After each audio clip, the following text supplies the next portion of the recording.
欢迎两位哈，孩子多大？快1岁5个半月了。结婚3年是吧？嗯。男孩女孩？女孩。你想问他什么？你问吧。就是我们是经人介绍认识的。啊。我对他要求也不高，我就想着找一个人踏踏实实过日子。我不喜欢找别人要钱。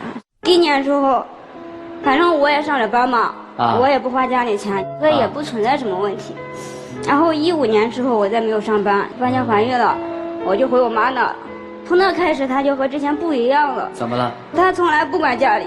我一说小孩要用钱，他就说那没钱，等有钱再说。我说那你要是有本事让他别长，等到你有钱了再长，我就不问你了。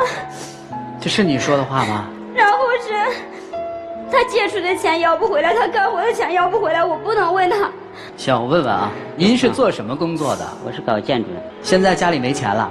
现在外面账要不回来。你欠别人的钱吗？也欠一点。你欠人多少钱？这12万左右。别人欠你多少钱？15万。那你如果把那15万要回来的话，你们俩是个什么状况啊？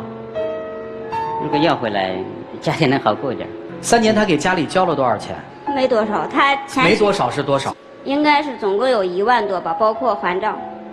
也就是说，到现在你一共挣了1万多，是这意思吗？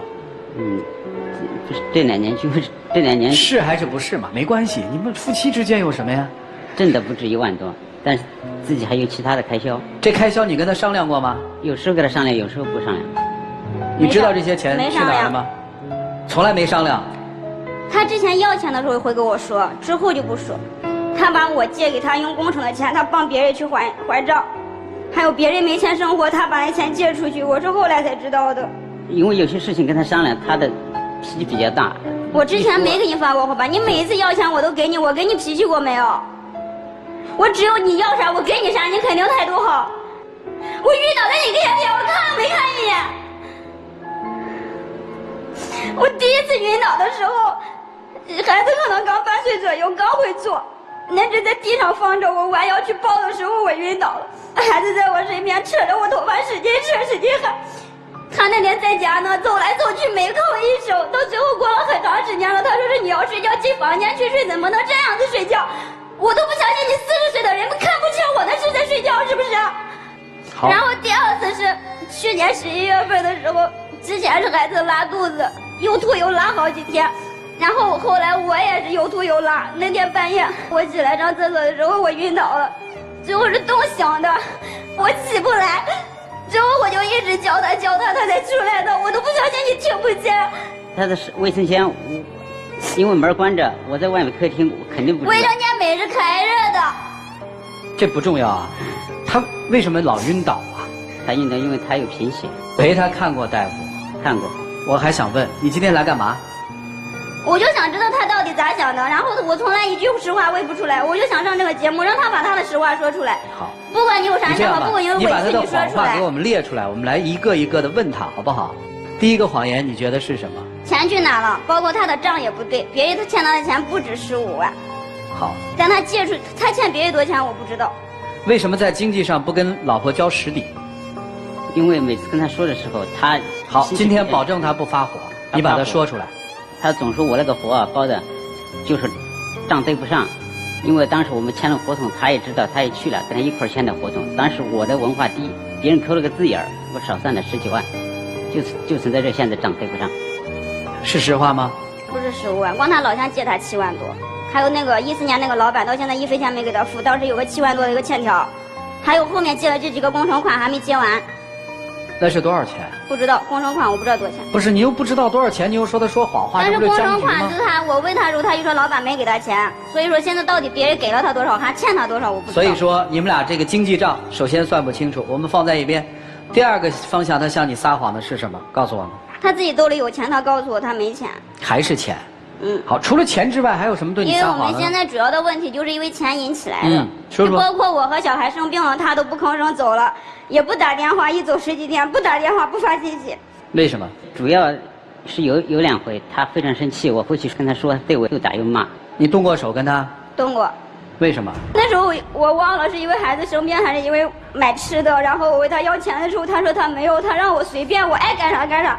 我当时就特别生气，我就踢他了，然后他准备打我，他手都抬起来拽着拳头。然后我抱着孩子，孩子哇的一声哭了，他这件手就挺到空中了。第二次是为什么打？第二次就是去年11月份那一次，孩怎么了子病了几天了，我那天也起不来了，然后我给他打电话说，他开始说是他马上回来，我说那你记得借点钱回来，要不行就给孩子看好几天了。他说行，结果到下午还没回来，我打电话，他说他回不来，还要几个小时，到晚上天黑以后才回来。我问他借到多少钱，他说没借到，后来又说借到不多，始终不说借了多少，然后说我不应该给他打电话叫他回来。然后你呢？然后我就把东西扔过去了，但是没砸住他。哦，你为什么嫁给他？我们是属于也是别人介绍的。谈了多久？然后也算闪婚，多快闪的？半年。为什么这么快？当时也是考虑年龄大了，不想家里整天催我，我就说早过日子，也就实实在在，我啥都没图他的，我们是裸婚啊，我结婚也啥都没买。当时我们见面的时候也没什么感觉，我也给他说过，但是后来结婚没感觉干嘛结婚？不管怎样自己选择的，所以就是他后来说包活呀干什么，我觉得他有这个能力嘛，也是为了日子过好嘛。我说我能出上什么力就出什么力吧，目的都是一样的。但是最后我不知道挣来的钱都给别人了，我还喂不出来。我来问他啊，当初为什么娶她呀？对他印象挺好，印象好。另外就是刚开始他也对我也挺好的，他不太挑你对吧？啊。她算是别人给你介绍的女性里面对你比较好的，对吧？啊，对。不太计较你的经济条件的一类，是不是？是。你是不是觉得娶她还挺幸福的？当时。刚开始有这种感觉。刚开始有，现在还觉得幸福吗？现在毕竟有小孩了嘛。不用说拿小孩说事儿，现在还幸福吗？现在反正没那种感觉了。你还想跟他过吗？想。你觉得你们俩感情有问题吗？有。问题出在哪儿了？反正。他们家里人啊，一直都瞧不起我。我这听下来，基本家里按你的说法是揭不开锅了，是吧？差不多吧，反正没钱就是我借。即使这样，你还把钱借给别人？他借给他老乡，还有他亲戚。借了一部分。那为什么自己家都这么难了，还要把钱借给别人？我借这个钱之前的，这是3年前的，就是借给别人是给他。那你借给陈小龙还信用卡的事呢？姓陈的人是干嘛的呀？他表弟。他不光钱上撒谎，他态度上也不对。好，有啥事他从来不管。你没钱，你连一句关心话都没有。什么叫我家人看不起你？我家从头到尾哪次看不起你？我爸我妈过来照顾我说，背着菜带着钱过来白干活。你回来了，赶快下楼去买东西给你做饭吃。什么叫我家人看不起你？我妈为了挣30块钱帮别人打扫卫生，垃圾整理出来你拿去卖的，到现在那钱卖了多少？哪怕卖1块钱的，你有句话呢？你还想过吗？啥叫我家人瞧不起你？你还想过吗？想。打算怎么过呀？以后好好挣钱。你信他吗？不信，他挣的钱不知道给谁了。不信，哎，离了婚算了吧。对，我就是这意思。那今天来干嘛呢？我想知道他的想法，能过。你想知道他什么想法呀？真实的想法。人家不是真实想跟你过吗？真实想过不是拿嘴说的，他之前也说他过，他挣钱，挣的钱给谁了？我喂不出来。你这几年到底是这个工程做的不好啊，还是钱乱花了？你跟我们说句实话。钱都没乱花，都用到工程上，全用到工程上。当孩子用他的话说都没饭吃了，他问你要钱给孩子买辅食或者买好吃的东西的时候，你做爹的拿不出这个钱，你心里难受不？你跟我说。他说的我不是完全没给，也给。你问我，你回答我问题，你难受不？难受。现在你们还住在一起吗？在一起，但是他去年1年几乎不在家，那他干嘛去了？所有的节日都没在家。那你干嘛去了？在工地上忙。那你忙钱呢？因为我去年是包的一小活，活不大。之前都给他说不包活，他答应了，但是最后他又包活。我说你别包。你打算什么时候复出？暂时因为要带孩子，我不知道，除非找一个能带着他的工作。有一句话的前半部分特别像你们的生活。命运是把破伞，生活是狂风骤雨，但爱是补丁。不得不承认，你们之间是没有感情基础的。但有很多没有感情基础的人在一起过了一辈子，因为他们足够安分，对家有责任感。家是什么？